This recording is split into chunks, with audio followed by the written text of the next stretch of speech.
Assalamualaikum warahmatullahi wabarakatuh. Perkenalkan, nama saya Novita Ramadanti. Saya dari kelas 11A dan saya bersekolah di SMA Cokro Aminoto Baligede. Kali ini saya akan menampilkan biografi tokoh pendidikan Muhammad Hatta. Tidak usah menunggu lama-lama, mari kita simak berikut ini. Latar belakang keluarga Muhammad Hatta. Muhammad Attar, atau yang kita kenal sebagai Muhammad Hatta, lahir di Bukit Tinggi pada tanggal 12 Agustus 1902. Ia merupakan anak kedua dari pasangan Muhammad Jamil dan Siti Soleh yang asli Minangkabau. Sang ayah masih berada di garis keturunan ulama Terakat di Batu Hampal, dekat Payakumbuh, Sumatera Barat. Sedangkan sang ibu merupakan keturunan dari keluarga pedagang di Bukit Tinggi. Saat menginjak usia 7 bulan, Muhammad Hatta ditinggal pergi selamanya oleh ayah tercintanya. Kemudian ibunya menikah lagi dengan Agus Haji Ning, seorang pedagang asli Palembang.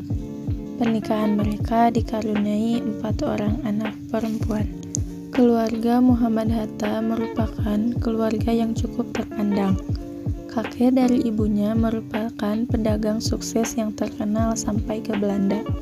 Sementara, kakek dari pihak ayahnya memiliki surau di Batu Hampar yang menjadi tempat menimba ilmu. Perjalanan pendidikan Muhammad Hatta. Dalam buku biografi singkat Muhammad Hatta oleh Rohmat, diceritakan bahwa pendidikan Muhammad Hatta hanya di sekolah rakyat hingga 3 tahun. Setelahnya, ia melanjutkan pendidikannya ke sekolah Belanda, Raadslagers School, ILS. Usai menamatkan studinya di sana, pada tahun 1916, Muhammad Hatta meneruskan pendidikannya ke Meer Al Taghrib Leyer Underwijs Mulo.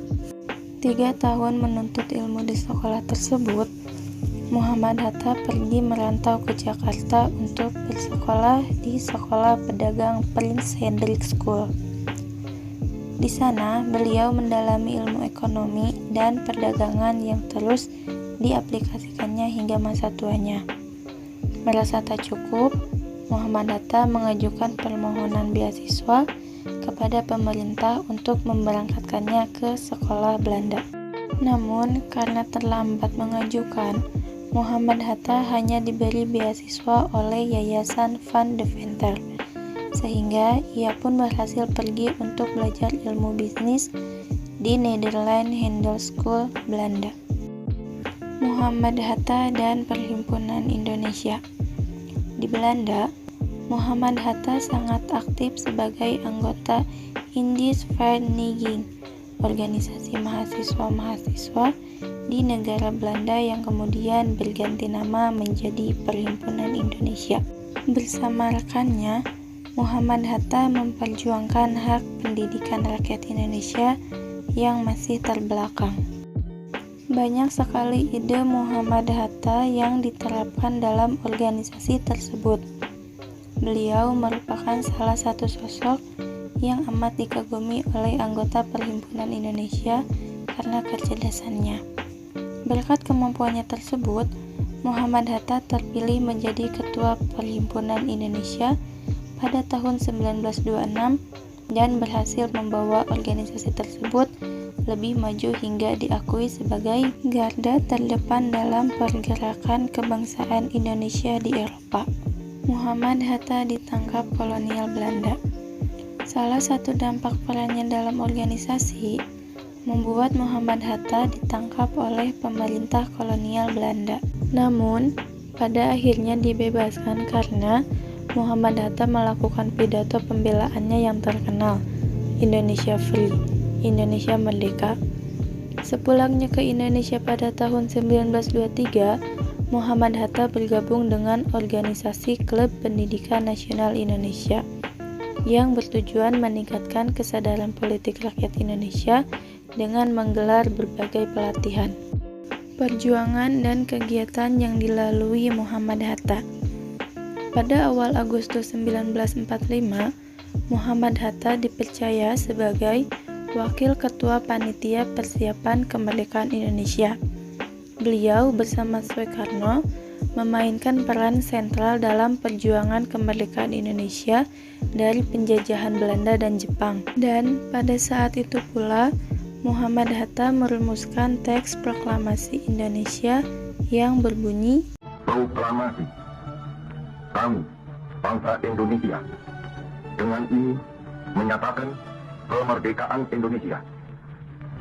Hal-hal yang mengenai pemindahan kekuasaan dan lain-lain diselenggarakan dengan cara saksama dan dalam tempo yang sesingkat-singkatnya.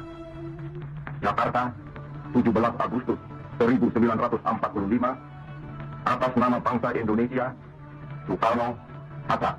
Pada 18 Agustus 1945, tepat sehari setelah kemerdekaan Indonesia diproklamirkan, Soekarno dan Muhammad Hatta dilantik menjadi Presiden dan Wakil Presiden Republik Indonesia yang pertama.